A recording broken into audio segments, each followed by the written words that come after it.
کیسه کی پاتې نشو د کام مشر شو نو مطلب زما دا ده چې او مې رجحانات ورکړل او مې نوي توکي ورکړل که ډرامه وه که افسانه وه په خپله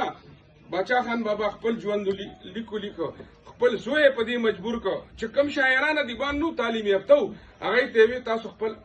تاریخ ولیکئ او چې کوم شاعران ادیبان نو هغې شاعري وکړه او داسې شاعري شروع شوه هغه شاعري چې پلانې خویداد خان به پکې یادېده او ډیګلې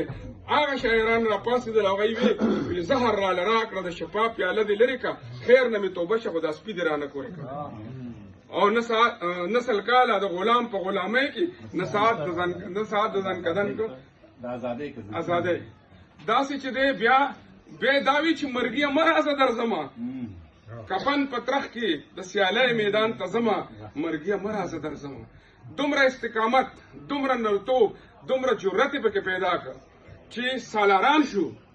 شاعران ادیبان د کام سالاران شو او باچا خان بابا سره به چې کوم شاعران ګرځېدل لکه یو شاعر و میږی بابا